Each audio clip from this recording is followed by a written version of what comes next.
Bulletin में बात होगी संसद में विपक्ष द्वारा सरकार के घेराव की, देश में लागू हुए 3 नए कानूनों पर उठे सवालों की। देखेंगे केजरीवाल ने क्यों खटखटाया दिल्ली हाई कोर्ट का दरवाजा, राहुल के खिलाफ याचिका लगाने वाले बीजेपी नेता को क्यों लगी कोर्ट से फटकार। जानेंगे महाराष्ट्र में छिड़े सियासी घमासान को और बुलेटिन के आखिर में देखेंगे जाने माने कार्टूनिस्ट इरफान की इस खबर पर पड़ी तिरछी नजर। लेकिन दिन भर की तमाम बड़ी खबरों से पहले एक नजर आज की सुर्खियों पर। सुप्रीम कोर्ट के जज जस्टिस BR गवई ने हाई कोर्ट के जजों पर की सख्त टिप्पणी, प्रमोशन के लिए सुप्रीम कोर्ट में प्रचार करें बंद, समय से निपटाएं केस। संसद में पहले ही संबोधन में बीजेपी पर बरसी TMC सांसद महुआ मोइत्रा, बोली मेरी आवाज दबाई तो जनता ने बैठा दिए 63 सांसद। पुणे पोर्ट्स केस में मुंबई पुलिस करेगी सुप्रीम कोर्ट का रुख, मुंबई हाई कोर्ट के फैसले को देगी चुनौती, हाई कोर्ट ने आरोपी को रिहा करने के दिए हैं आदेश। और शेयर बाजार में आई तेजी, 443 अंकों के उछाल के बाद 79,476 पर बंद हुआ सेंसेक्स, तो 131 अंकों के उछाल के साथ 24,141 पर बंद हुआ निफ्टी। ये तो थी सुर्खियां। अब बात आज की सबसे बड़ी खबर की। सोमवार का संसद सत्र काफी उग्र नजर आया। विपक्ष ने सत्ता पक्ष को बैकफुट पर रखा। नीट से लेकर किसानों के मुद्दे तक एनडीए सरकार चौतरफा घिरती नजर आई। लोकसभा में नेता प्रतिपक्ष राहुल गांधी का ये पहला भाषण था और पहली ही बार में राहुल बीजेपी पर खासे हमलावर दिखे। हालांकि राहुल के भाषण को भी रोकने की सत्ता पक्ष की तरफ से पुरजोर कोशिश की गई, लेकिन नेता प्रतिपक्ष ने उनकी बोलती बंद कर दी।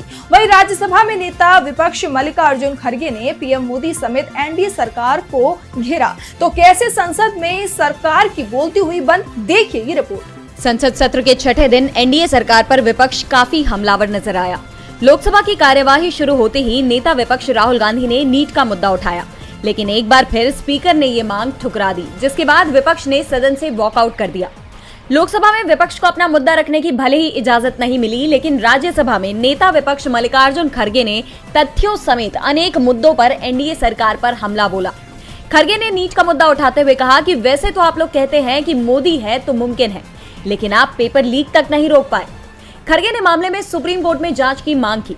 बीजेपी पर हमला बोलते हुए नेता विपक्ष ने सवाल किया कि बीजेपी सांसदों और विधायकों को तोड़ने फोड़ने में जुटी रहती है, ये संविधान का अपमान नहीं है तो और क्या है। खड़गे ने बीजेपी को नारेबाजी न करके कुछ काम करने की नसीहत दी। तो लोकसभा में विपक्ष के नेता राहुल गांधी ने अग्निपथ योजना से लेकर राज्यों का दर्जा खत्म करने को लेकर सरकार को घेरा। उन्होंने कहा कि हिंदुस्तान के इतिहास में पहली बार जनता से स्टेट छीने गए हैं। मणिपुर को आपकी योजनाओं, आपकी राजनीति ने जला दिया है। आज तक हिंदुस्तान के प्रधानमंत्री मणिपुर नहीं गए। ऐसा लगता है कि मणिपुर हिंदुस्तान का हिस्सा ही नहीं है। वहीं किसानों को मोदी सरकार द्वारा देशद्रोही कहे जाने को लेकर राहुल ने मोदी सरकार पर हमला बोला। राहुल ने एमएसपी का मुद्दा उठाया। राहुल गांधी ने सरकार पर आरोप लगाते हुए कहा कि आपने किसानों में डर डाला, सेना में डर डाला, महिलाओं में डर डाला, हर व्यक्ति को आपने डर का पैकेज दिया है। संसद में विपक्ष ने मोदी सरकार को सवालों के घेरे में खड़ा कर दिया। तो वहीं आज से देश में लागू हुए 3 आपराधिक कानूनों को लेकर भी मोदी सरकार सवालों में है। विपक्ष की आपत्ति के बावजूद सोमवार से देश भर में 3 नए आपराधिक कानून लागू हो गए और अब इस मामले में एफआईआर भी दर्ज होना शुरू हो चुकी है। तो विपक्ष की क्या है आपत्तियां, देखिए ये रिपोर्ट। 3 नए आपराधिक कानूनों को लेकर चर्चाएं तेज हैं। हालांकि सोमवार से ये कानून देश में लागू हो चुके हैं, लेकिन विपक्ष अभी भी इसका विरोध कर रहा है। विपक्ष का कहना है कि ये कानून बिना पूरी बहस के पारित किए गए हैं, इन पर चर्चा जरूरी है। दरअसल देश की कानून व्यवस्था में बड़ा बदलाव लाने वाले ये तीनों कानून जब संसद में पारित किए गए थे, तब संसद से विपक्ष के 146 सांसद निलंबित थे। वहीं गृह मंत्री अमित शाह ने दावा किया कि इन कानूनों से अब दंड की जगह न्याय मिलेगा, मामलों में देरी की जगह स्पीडी ट्रायल होगा। शाह ने कहा कि आजादी के 77 साल बाद क्रिमिनल जस्टिस सिस्टम अब पूरी तरह से स्वदेशी हो गया है। बता दें कि इन कानूनों के लागू होने के साथ ही देश में सबसे पहला केस ग्वालियर में दर्ज हुआ। अमित शाह ने बताया कि ये एफआईआर मोटरसाइकिल चोरी की थी। वहीं दिल्ली के कमला मार्केट थाने में भी एक एफआईआर दर्ज की गई है। पुलिस ने नए कानून बीएनएस की धारा 285 के तहत एक रेहड़ी लगाने वाले पर एफआईआर दर्ज की है, जहां सरकार इन कानूनों को अपनी उपलब्धि के तौर पर पेश कर रही है। वहीं विपक्ष इनका विरोध कर रहा है। कांग्रेस नेता पी चिदम्बरम ने एक्स पर एक ट्वीट कर लिखा, कि 90 से 99% तथाकथित नए कानून कट, कॉपी और पेस्ट का काम है। कुछ बदलाव सीधे तौर पर असंवैधानिक है। जो सांसद स्थायी समिति के सदस्य थे, उन्होंने प्रावधानों पर विचार किया और तीनों विधेयकों पर विस्तृत असहमति नोट लिखे। सरकार ने असहमति नोट में किसी भी आलोचना का खंडन या उत्तर नहीं दिया। संसद में कोई सार्थक बहस नहीं हुई। कानून के जानकारों, बार एसोसिएशनों, न्यायाधीशों और वकीलों ने कई लेखों और सेमिनारों में 3 नए कानूनों में गंभीर कमियों की ओर इशारा किया है। सरकार ने किसी भी सवालों का जवाब देने की परवाह नहीं की। जहां 3 नए आपराधिक कानून लागू होने का विरोध हो रहा है, तो वहीं विरोध केजरीवाल की गिरफ्तारी पर भी हो रहा है। दिल्ली शराब नीति मामले में सीएम केजरीवाल की गिरफ्तारी के खिलाफ आम आदमी पार्टी समेत पूरे विपक्ष ने संसद में प्रदर्शन किया। तो वहीं अब दिल्ली के सीएम केजरीवाल ने हाईकोर्ट का दरवाजा खटखटाया है और हाईकोर्ट ने मंगलवार को सुनवाई के लिए सूचीबद्ध किया है उस याचिका को। दिल्ली आबकारी नीति मामले में सीबीआई की गिरफ्तारी और रिमांड के खिलाफ मुख्यमंत्री अरविंद केजरीवाल ने दिल्ली हाईकोर्ट का दरवाजा खटखटाया है। दिल्ली के कथित शराब घोटाले के मामले में मुख्यमंत्री केजरीवाल को पिछले दिनों ही सीबीआई ने गिरफ्तार किया। जैसे ही राउज एवेन्यू कोर्ट से उन्हें जमानत मिली, वैसे ही सीबीआई ने हाईकोर्ट में केजरीवाल की रिमांड की मांग कर दी। 29 जून को सीबीआई की 3 दिन की रिमांड खत्म होने के बाद उन्हें 14 दिनों के लिए न्यायिक हिरासत में भेज दिया गया, जिसे सीएम केजरीवाल ने अब हाईकोर्ट में चुनौती दी है। बता दें कि सुनवाई के दौरान कोर्ट ने केजरीवाल के वकील से कहा था कि हमारे पास न्यायिक हिरासत में भेजने के अलावा कोई और विकल्प नहीं है। आप चाहें तो 2-3 दिन बाद जमानत के लिए याचिका दाखिल कर सकते हैं। ऐसे में केजरीवाल ने निचली अदालत के फैसले को हाईकोर्ट में चुनौती दी है। केजरीवाल ने अपने ऊपर लगाए गए आरोपों को बेबुनियाद बताते हुए हाईकोर्ट में सीबीआई की गिरफ्तारी को अवैध बताया है। वहीं कोर्ट के उस आदेश को भी चुनौती दी गई है, जिसमें सीबीआई को 3 दिनों की कस्टडी सौंपे जाने के दौरान कोर्ट ने केजरीवाल की गिरफ्तारी को लीगल बताया था। तो वहीं सीएम केजरीवाल की गिरफ्तारी के खिलाफ संसद परिसर में इंडिया गठबंधन के नेताओं ने भी प्रदर्शन किया। इस दौरान लोकसभा में नेता प्रतिपक्ष राहुल गांधी भी मौजूद रहे। संजय सिंह ने सीएम की गिरफ्तारी को गलत बताया है। जहां केजरीवाल ने हाईकोर्ट का दरवाजा खटखटाया, तो वहीं राहुल के खिलाफ इलाहाबाद हाईकोर्ट में याचिका दायर करने वाले बीजेपी नेता को हाईकोर्ट के जज ने जमकर फटकार लगाई है। कोर्ट ने राहुल के खिलाफ पेश किए गए सबूतों को निराधार बताते हुए फैसला सुरक्षित रख लिया है। तो क्या है पूरी खबर, जानने के लिए देखिए ये रिपोर्ट। सोमवार को लखनऊ हाईकोर्ट ने राहुल गांधी के खिलाफ दर्ज जनहित याचिका पर सुनवाई की। याचिका में राहुल गांधी की संसद सदस्यता रद्द करने की मांग की गई थी। ये याचिका कर्नाटक के एक भाजपा कार्यकर्ता विघ्नेश शिशिर की ओर से 21 जून को दाखिल की गई थी। इसमें कहा गया था कि राहुल गांधी भारत के नागरिक नहीं है, वे ब्रिटिश नागरिक हैं। इसीलिए संविधान के अनुच्छेद 84A के प्रावधानों के तहत वो सांसद बनने योग्य नहीं है। मामले में सुनवाई करते हुए कोर्ट ने याचिकाकर्ता को जोरदार फटकार लगाई। कोर्ट ने पहले याचिकाकर्ता की पहचान पूछी और जवाब में बीजेपी कार्यकर्ता सुनने के बाद जजों की बेंच ने कहा कि आपने याचिका में भाजपा कार्यकर्ता होने का जिक्र क्यों नहीं किया। कोर्ट ने याचिकाकर्ता की शिकायत का आधार पूछा, जिस पर विघ्नेश शिशिर ने कहा कि कुछ दस्तावेज बताते हैं कि वे ब्रिटिश नागरिक हैं। दस्तावेज के आधार पर कहा गया कि वे ब्रिटिश नागरिक हैं। कोर्ट ने सवाल किया कि आपको ये दस्तावेज कहां से मिले हैं, जिस पर विघ्नेश ने बताया कि नेट से डाउनलोड किया। कोर्ट ने बीजेपी कार्यकर्ता को चेतावनी देते हुए कहा कि कोर्ट को फॉर ग्रांट मत लीजिए, हम आपके साथ धैर्य बरत रहे हैं, लेकिन इसे फॉर ग्रांटेड मत लीजिए। पीआई कर दिया, जबकि नागरिकता का इश्यू 2 बार डिसमिस हो चुका है। बता दें कि इससे पहले बीजेपी नेता की तरफ से दर्ज मानहानि केस में सूरत की निचली कोर्ट ने राहुल गांधी को 2 साल की सजा सुनाई थी, जिसके चलते उनकी लोकसभा की सदस्यता तक चली गई थी। बाद में सुप्रीम कोर्ट ने निचली अदालत के फैसले पर रोक लगा दी थी। बहरहाल लखनऊ हाई कोर्ट ने मामले में सुनवाई के बाद अपना फैसला सुरक्षित रख लिया है। इलाहाबाद हाई कोर्ट से जहां राहुल के लिए राहत भरी खबर सामने आई है, तो वहीं महाराष्ट्र में विधानसभा चुनाव से पहले जहां एनडीए में फूट की खबरें सामने आ रही है, बीजेपी की सहयोगी दल अजीत गुट में भी खटपट शुरू हो गई है, जिसके बाद महाराष्ट्र में सियासी समीकरण अब बदलने वाले हैं। तो दूसरी तरफ चुनावों को लेकर शिवसेना यूपी सांसद संजय राउत का बड़ा बयान सामने आया है। महाराष्ट्र के सियासत में हलचल तेज हो गई है। एक तरफ जहां नतीजों के बाद से ही एनडीए बिखरता दिखाई दे रहा है, तो वहीं अब एनडीए के सहयोगी अजीत गुट से भी टूट की खबरें सामने आ रही है। बताया जा रहा है कि अजीत की अगुवाई वाली एनसीपी के पिपरी चिंचवड़ इकाई के प्रमुख अजीत गव्हाणे ने शरद पवार गुट की एनसीपी के साथ जाने की तैयारी कर ली है। चुनाव में बहुत कम समय बचे होने के चलते गव्हाणे जल्द ही एनसीपी छोड़ देंगे। दिलचस्प बात यह है कि गव्हाणे ने भोसारी सीट से विधानसभा चुनाव लड़ने की इच्छा जताई है, तो वहीं बीजेपी ने भोसारी सीट एनसीपी को देने से इनकार कर दिया है। उम्मीद है कि गवाणे के साथ साथ 15 से ज्यादा पूर्व पार्षद भी एनसीपी एसपी का हिस्सा बन सकते हैं।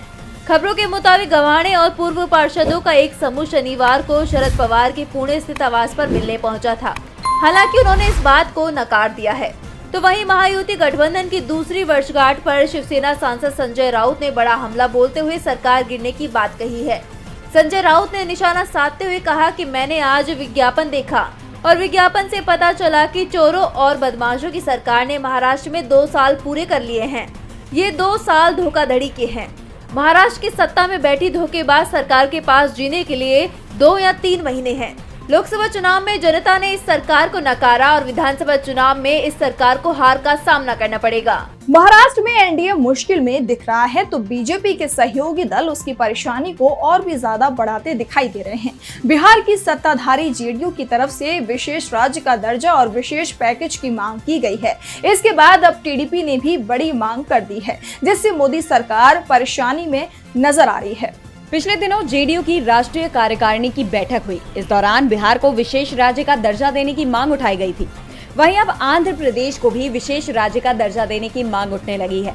केंद्रीय नागरिक उड्डयन मंत्री और टीडीपी सांसद राम मोहन राय नायडू किंजरापू ने इस पर बड़ा बयान दिया है। किंजरापू ने कहा कि तेलुगु देशम पार्टी इस मांग को पूरा करने के लिए कोई रास्ता निकालेगी। उन्होंने कहा कि राज्य के फलने फूलने के लिए कुछ अन्य मुद्दे भी जरूरी हैं। अगर आप एक चीज पर जोर देंगे तो दूसरी चीजें छोटी लगने लगेंगी। मेरे लिए रेलवे जोन ज्यादा महत्वपूर्ण है क्योंकि मैं उत्तरी आंध्र से आता हूं। उन्होंने आगे कहा कि आंध्र प्रदेश की कोई राजधानी नहीं है। हम इसके लिए अमरावती की मांग कर रहे हैं। ये जरूरी है और मुझे इस पर जोर भी देना है। हमारा ध्यान पोलावरम पर भी है, जो एक राष्ट्रीय परियोजना है।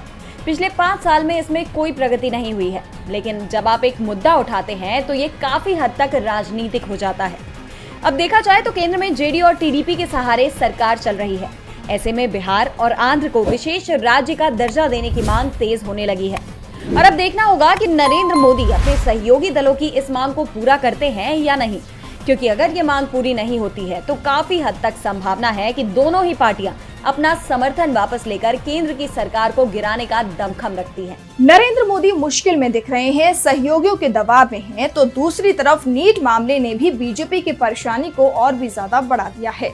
एनडीए की तरफ से 1563 छात्र जिन्हें ग्रेस मार्क्स दिए गए थे, उनका री एग्जाम हुआ, जिसके परिणाम सामने आए और परिणामों में जो 6 टॉपर शामिल हुए थे उनकी रैंक घट गई है। नीट परीक्षा में हुई धांधली के मुद्दे पर विपक्ष और छात्रों के प्रदर्शन के बाद एक बार फिर एनटीए ने नीट यूजी री एग्जाम करवाया था, जिसका रिजल्ट सोमवार को घोषित कर दिया गया। इस रिजल्ट के मुताबिक अब टॉपर्स की गिनती 67 से घटकर 61 हो गई है। बता दें कि नीट यूजी री एग्जाम उन 1563 कैंडिडेट्स के लिए हुआ था जिन्हें रिजल्ट में ग्रेस मार्क्स मिले थे। इनमें से सिर्फ 813 ही री एग्जाम में शामिल हुए थे। 720 में से 720 अंक पाने वाले 6 में से 5 स्टूडेंट्स री एग्जाम में शामिल हुए थे। इनमें से किसी ने भी री एग्जाम में टॉप नहीं किया, जबकि छठे कैंडिडेट्स को भी ग्रेस मार्क्स हटाकर बने नंबरों की मार्कशीट दी जाएगी। ऐसे में अब टॉपर्स की गिनती 6 कम हो गई है। बता दें कि 23 जून को आयोजित नीट यूजी री एग्जाम में 750 कैंडिडेट शामिल नहीं हुए। कुल 1563 में से 813 कैंडिडेट्स ही एग्जाम में शामिल हुए थे, जिसमें चंडीगढ़ में 2 कैंडिडेट्स के लिए एग्जाम सेंटर बनाया गया था। उनमें से कोई भी परीक्षा देने नहीं पहुंचा। छत्तीसगढ़ से कुल 602 में से 291 कैंडिडेट्स, गुजरात से 1 कैंडिडेट, हरियाणा से 494 में से 287 कैंडिडेट्स और मेघालय के तुरा से 234 कैंडिडेट्स एग्जाम में शामिल हुए। बता दें कि सुप्रीम कोर्ट के आदेश के बाद नीट यूजी दोबारा परीक्षा 23 जून को आयोजित की गई थी और अब नीट यूजी का रिजल्ट जारी होने के बाद काउंसलिंग की प्रक्रिया 6 जुलाई से शुरू होगी। और बुलेटिन के आखिर में देखेंगे जाने माने कार्टूनिस्ट इरफान की किस खबर पर पड़ी तिरछी नजर।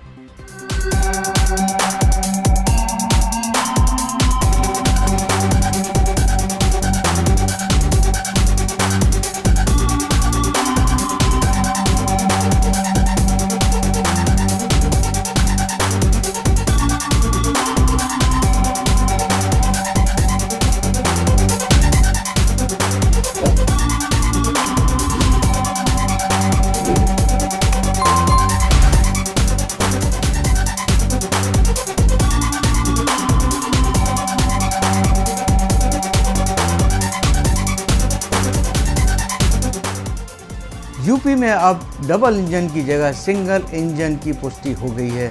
वहां सीएम योगी ने अपनी मर्जी का मुख्य सचिव कुर्सी पर बैठा दिया है। मामला अब मुकाबले का है। देखना यह है कि योगी और मोदी में से कौन किसका माइक यानी कि बोलती बंद करेगा।